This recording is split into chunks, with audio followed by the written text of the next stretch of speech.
Hello, everybody. Welcome to Canucks News you might have missed. If you're new here, welcome to our episodic Vancouver Canucks recap summary show. I'm going to be going over a ton of Vancouver Canucks news, some real big stuff, actually. It's a pretty big episode. So I hope you guys enjoy it. If you do, drop a like, subscribe if you're new. I'd really appreciate it. Hit that notifications. It really does help quite a bit to have you guys. And also leave a comments because I'm on there all the time. All right, first thing right off the bat. Tyson Cole mentioned that there was the Canucks summer skate going on. We had a bunch of Vancouver Canucks, as you see, on the ice on the blue and white team there with the goaltending. A couple names were not on the ice, though. We had Hughes, Garland, Hedel, Bluger, Amon, and Carlson.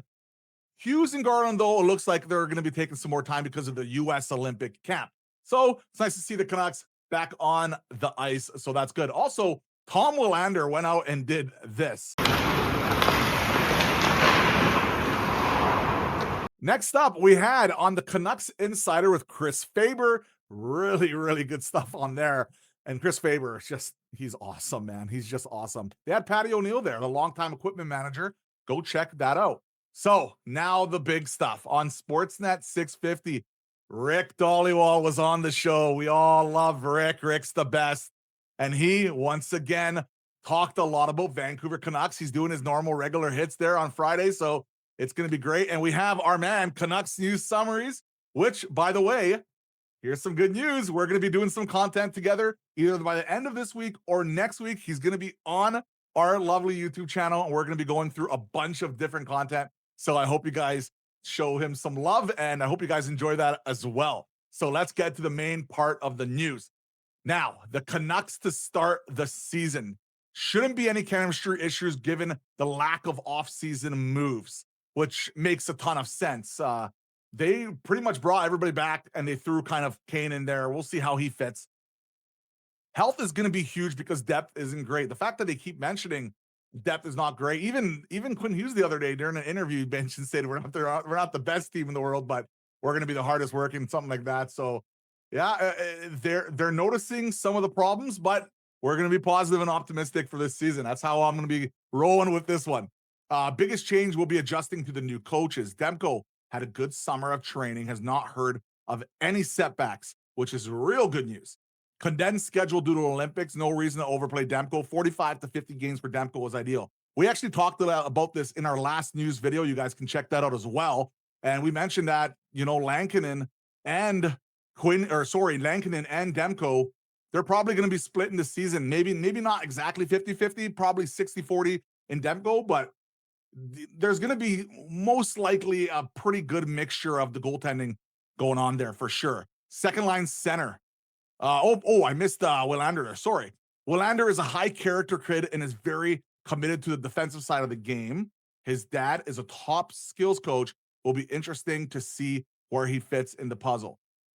We mentioned it before, man. The Canucks want Willander to make the team, and he wants them to be a starter on this team. If we have so many defensive players, I still feel trade might be coming here sooner than later, especially for that badly needed second line center. But Willander has a serious shot at training camp to make this team. I hope he does. I hope he kind of flourishes, right? Second line center, the price for Mason Mctavish is out of the world, which makes a lot of sense. He's the guy I really want, and looks like it's going to cost a fortune. One source told Dhaliwal that the Canucks never came close to acquiring Marco Rossi. Overblown by the media, teams were offering draft picks and the Wild wanted young players. So that's interesting. If it was overblown, I guess that just happens from time to time. Rossi's name was absolutely everywhere in Vancouver.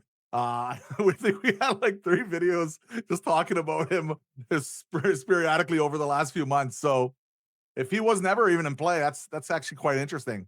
Heard the Canucks were working the phones hard in mid-August, but there are no dance partners, which I guess makes sense. It's not easy to find that second line center, right? Things the Canucks were frustrated and wanted to make a trade. Well, we knew that the Canucks wanted to make a trade. Why? Because Jim Rutherford himself went out and said that it would cost more for us not to get a second line center than it is to get that second line center. He mentioned in that trade. So I think that pretty much sums that up, right? We wanted to make a trade. It looks like we didn't. We still have time, but it doesn't look like it might not even happen. That's Kind of interesting. Sherwood. And by the way, true story. During one of my videos, I kept on calling Kiefer Sutherland over and over and over and over until I realized, okay, it's Sherwood. How many times am I going to say that? Goddamn Jack Bauer.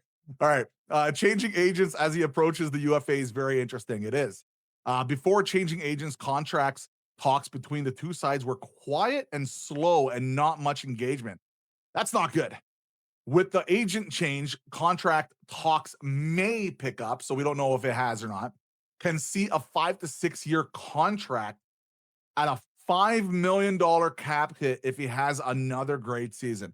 This seems to be a pretty major talking point. I personally would do a 5 to 6 year deal at around 5 mil. I would. Maybe 4.5 mil would be more fair, but the cap is going up significantly. And this is where you're going to have to pay for third liners. And he's definitely a third liner. He hits everything that moves.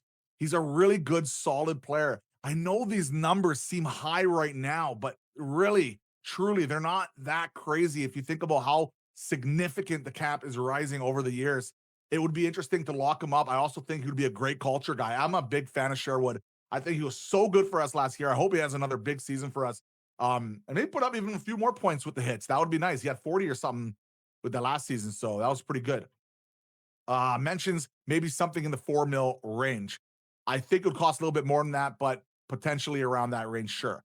Joshua talks about how negotiations with Joshua were not pleasant because they didn't want to go into the 3 million, but wanted him in the $2 million range. But Joshua was going to be the one he wanted if he went to UFA or got what he wanted if he went to UFA. He sees a lot of similarities with Joshua and Sherwood. Took less money to stay in Vancouver. A big reason he resigned was to play under Rick Tocchet. Well, Rick Tocchett's gone, and Toronto Maple Leafs have him now, and I hope he has a really big bounce back season. We wish him nothing but the best for Dakota Joshua. Young players pushing to make the NHL. Everybody thinks Ratu and Carlson will have every opportunity to make the opening roster. Yes, we've talked about this at length. We feel they are going to have a serious shot alongside Assassin and Lekkerimaki. One pro scout said that he loves Carlson's heaviness, but wonders if the players can handle the NHL pace. He's been getting better every single year. So if he keeps progressing, I don't see any reason why he can't be a third or fourth liner.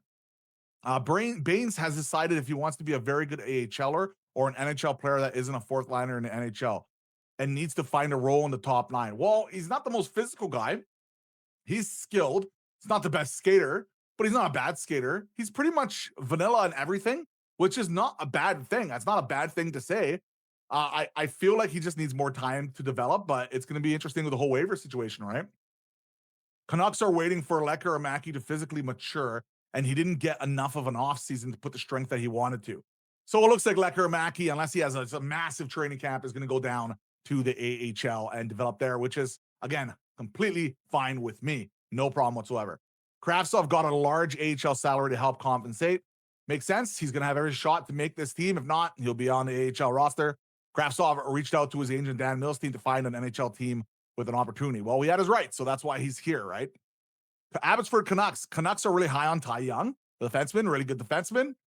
Believe that Malhotra and his assistant coaches has signed a 2-year contract, caught his attention of the hockey world. So that's pretty interesting news there. Malhotra, a lot of people wanted Malhotra to be the Canucks head coach, right? Our face-offs would be awesome, wouldn't it?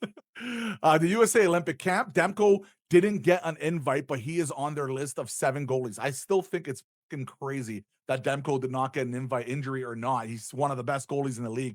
He should have gotten at least the invite to camp. I'm not saying you have to put him on the team, but should have gotten an invite. Besser was also invited, wasn't invited, but is on a longer list. A little more expected. Besser needs to have a monster start this season to make any shot of that U.S. Olympic team. Not crazy to think because in the playoffs, man, he lights it up. And, those are going to be high intensity pressure games. I hope Rock does have a big start, Americans could have invited 75 players at the camp. Garland really impressed the American management at the World Hockey Championships, wanted to reward players that played in that tournament. Really nice to see. Garland is an interesting cat, man. I don't know where we're going to put him on the lineup. Is he going to be a top 6 guy? Is he going to be on one of our elite third liners? Is he going to be on the power play or not? Garland is good. He's a solid player, but I still don't know where he fits in this roster. Where is he going to be? Where do you guys think Garland's going to be? Is he going to be on that top 6 the whole season or not? I think he is, but is he going to be on that top power play unit? Well, you have Besser, you have Kane, you have PD, you have Hughes, and DeBrusque. So does that mean DeBrusque's not going to be on that power play? Someone else? Like it's going to be really interesting to see. But man, Garland, everything else he brings, he's just a monster, man. I love Garland, man. He's so good. Anyone that has a good start to the season can make the roster. Yes.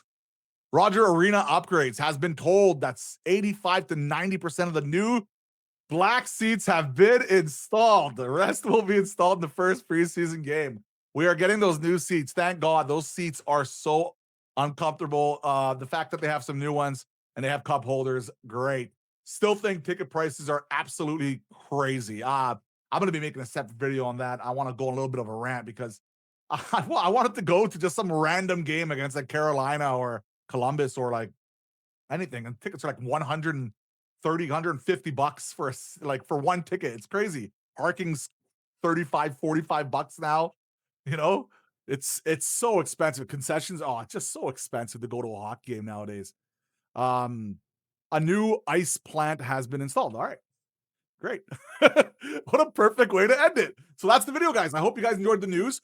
Hit the like, subscribe, notifications, and we're going to be doing this regularly. This is our episodic series that we do. So I hope you guys enjoy it. Drop a comment on what you think about the news today. Hope you have a great day, guys.